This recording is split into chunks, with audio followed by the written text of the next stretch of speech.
Bom dia, meus amados irmãos. A graça e a paz do Senhor Jesus. Louvado seja o nome do Senhor, porque Cristo ressuscitou. Este deveria ser o nosso brado todos os dias, em especial, cada culto ao Senhor, em que no primeiro dia da semana nós estamos exatamente celebrando a ressurreição. Não é por acaso que o cristianismo adotou o primeiro dia da semana como sendo o dia mais importante de toda a semana, o começo da semana, porque é o começo, um marco de uma nova época, porque nesse dia que Jesus ressuscitou, tendo vencido a morte, então ele se apresenta vivo para nos conduzir a uma nova vida para sempre. Nós celebramos então assim a ressurreição de Cristo em cada culto ao Senhor. Isso deveria trazer alegria ao seu coração, muita alegria. Bom, nós estamos concluindo o Evangelho segundo Mateus. E estamos em Mateus 28, nos versículos 16 a 20, que dizem assim: Seguiram os 11 discípulos para a Galiléia, para o monte que Jesus lhes designara. E quando o viram, o adoraram, mas alguns duvidaram. Jesus, aproximando-se, falou-lhes, dizendo: Toda a autoridade me foi dada no céu e na terra. Ide, portanto, fazei discípulos de todas as nações, batizando-os em nome do Pai, do Filho e do Espírito Santo, ensinando-os a guardar todas as coisas que vos tenho ordenado. E eis que estou convosco todos os dias, até a consumação do século. Bem, Mateus resume mesmo aqueles momentos finais. Porque, na verdade, esses momentos finais duraram 40 dias. A impressão que a gente tem é que foi algo muito rápido. Jesus apareceu para eles na Galiléia e então se despediu e foi assunto aos céus. Nós vamos saber dos detalhes que ele não apareceu tão rapidamente assim por meio de Lucas, que em Atos dos Apóstolos nos diz que aparecendo-lhes durante 40 dias e falando das coisas concernentes do reino de Deus. Então foi um período muito mais longo. É interessante que nenhum dos evangelistas, e nem mesmo Lucas, chegam a detalhar de fato como foram aqueles dias. Nós podemos dizer que o que Jesus ensinou, que diz respeito ao entendimento do cumprimento da Escritura em Cristo Jesus, como nós vamos ver naqueles discípulos da estrada de Emaús, com certeza foi o coração do ensino de Jesus durante os 40 dias. E nós vamos encontrar nas cartas, vamos encontrar espalhados pelo Novo Testamento todos os ensinamentos. Mas nesse momento final, eles apenas resumem e nos trazem aquilo que consideram ser as informações que são importantes para o propósito de cada autor. E uma das informações é que os discípulos seguiram para a Galiléia. As mulheres voltaram, contaram, anunciaram o que aconteceu e os discípulos vão seguir para a Galiléia para esse encontro com o Senhor Jesus. E o Senhor Jesus, como nós mencionamos, ficou ali 40 dias com eles. Mas nem todos, quando viram Jesus no primeiro momento, eles acreditaram. Nós vamos encontrar essa informação quando Tomé ele duvida e Jesus diz: Olha, toca aqui, ó, os cravos da mão. Ou seja, não sou um espírito. Eu não estou aqui apenas como uma aparição de minha alma. Eu sou aqui em carne e osso. A ressurreição, ela é a volta à vida. Então, portanto, é fundamental entender a questão da forma e da matéria. Jesus, portanto, é para sempre o homem ressurreto. O Deus homem que para sempre tem forma e matéria. Ou seja, um dia nós vamos ver Jesus. Nós não veremos o Pai, porque Deus é Espírito, nos diz o próprio Cristo e o Antigo Testamento na lei mosaica. Portanto, nunca veremos o Pai. Nunca veremos o Espírito Santo, porque o próprio termo diz, ele é Espírito. Mas Cristo, que é a imagem do Deus invisível, como diz Paulo em Colossenses, é o nosso mediador e para sempre estará conosco. E nós o veremos sim. E nós estaremos com ele. E nós poderemos, quem sabe, tocar nele, né? Porque ele é forma e matéria. Mas alguns duvidaram, o Senhor Jesus resolveu, Tomé se arrependeu de suas dúvidas, de não ter sido crente. E é interessante que naquele momento da dúvida de Tomé, o Senhor Jesus diz: bem-aventurados que não viram e creram. Ou seja, aqueles que em gerações futuras não veriam a Jesus, mas creram e creriam na palavra do Senhor, esses bem-aventurados, porque não precisaram ver nem tocar para poder crer. Então observe que enfatizar demonstrações, sinais e milagres não é um sinal de maior fé. Muito pelo contrário. Nós podemos dizer que quando pessoas precisam ver para crer, então é porque elas não estão conseguindo crer na mensagem, na pura mensagem, que é o Evangelho da graça do Senhor. Logo, você deve cultivar uma fé que seja madura, sólida, que realmente creia plenamente em todas as promessas, em toda a palavra de Deus, que é a Escritura.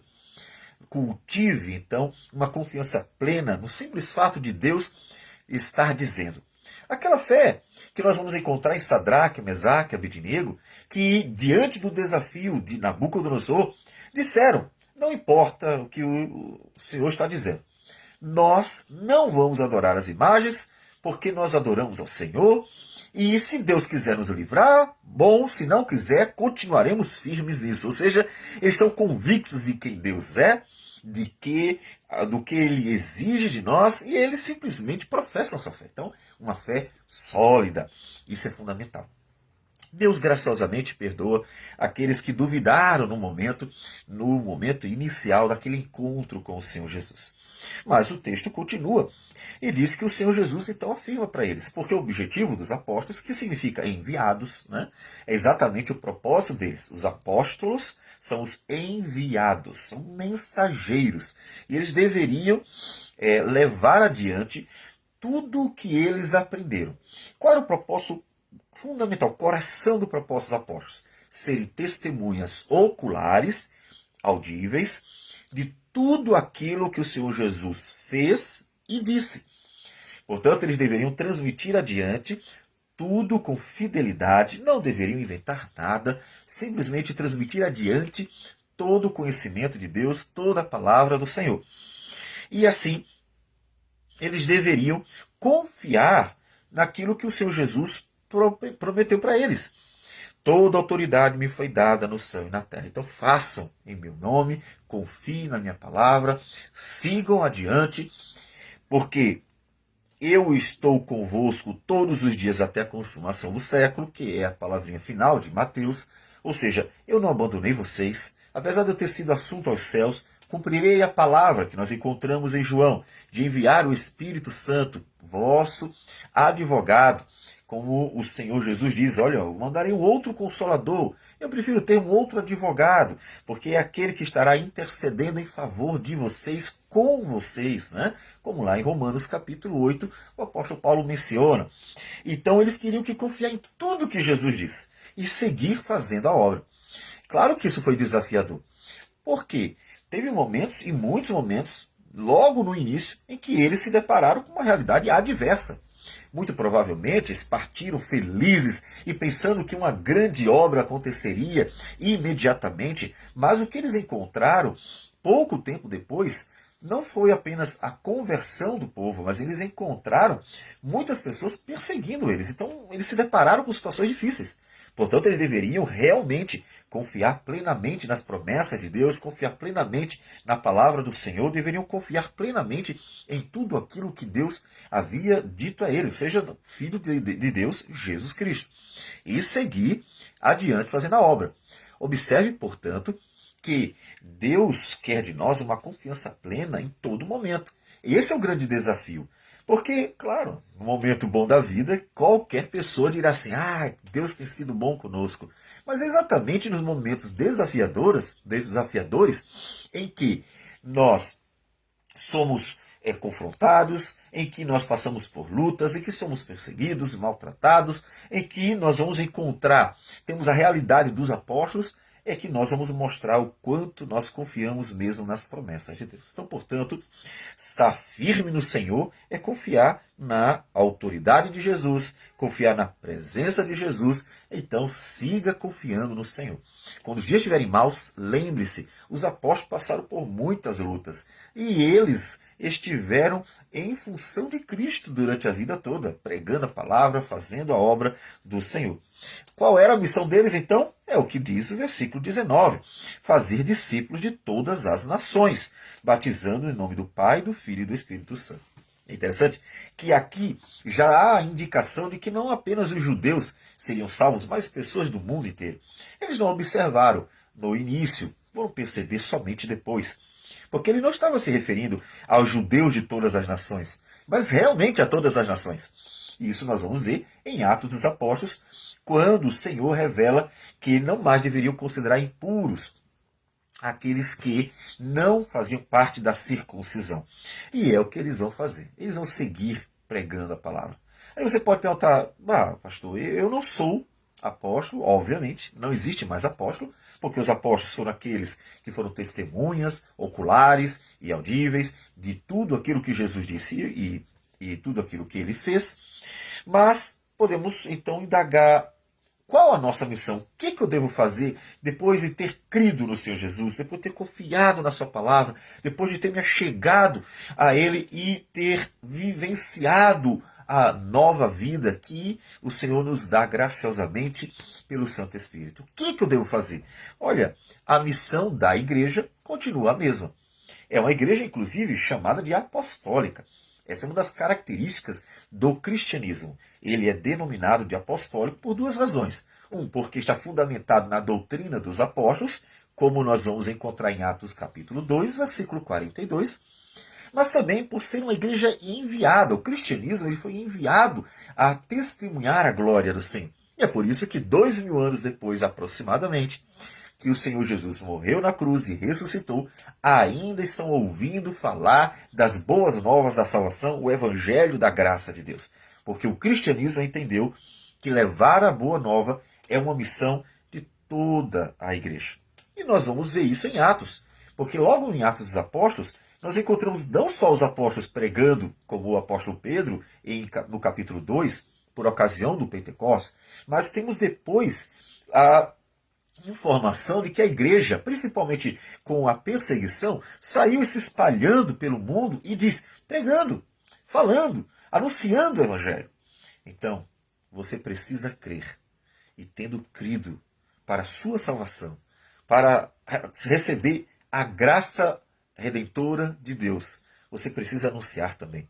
Bom, uma das razões é porque você deveria desejar que as pessoas fossem salvas, mas a principal delas é que você deveria desejar que a glória, a graça, o amor, a misericórdia do Senhor seja conhecida por todos os povos, por todas as pessoas.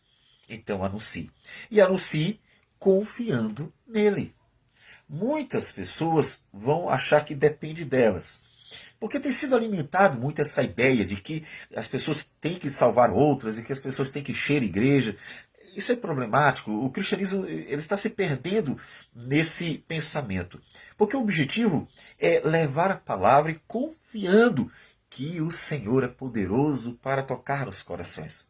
Nosso objetivo não é exaltar ou mesmo encher uma denominação, mas é anunciar a glória de Cristo.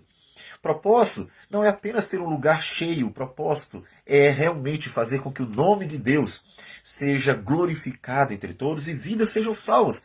O reino de Deus será enchido. E para isso, precisamos só anunciar o Evangelho, porque o Espírito de Deus é poderoso e eficaz e suficiente para, pela palavra dele mesmo, alcançar vidas, quebrantar corações, fazer com que haja arrependimento, haja conversão, haja transformação e haja real nova vida, para que vivam pela esperança da salvação em Cristo Jesus. Então, creia no Senhor e desde esse momento anuncie as boas novas, para que Deus seja glorificado na sua vida, para que Deus seja glorificado pelos seus lábios. Vamos orar ao Senhor. Senhor Deus amado, bendito seja o teu nome. Obrigado pelo que o Senhor fez por nós. Obrigado por tua salvação em Cristo Jesus. Obrigado por teu amor e graça. Ajuda-nos a ser firmes e fiéis no propósito de anunciar o Evangelho, que é o teu poder para a salvação, confiando plenamente que o Senhor opera eficazmente por meio deste Evangelho, porque o teu Espírito quebranta e aplica aos corações a tua palavra. E tudo isso nós oramos, agradecidos, em nome do Senhor Jesus. Amém, Senhor. Que Deus abençoe a todos e um bom dia.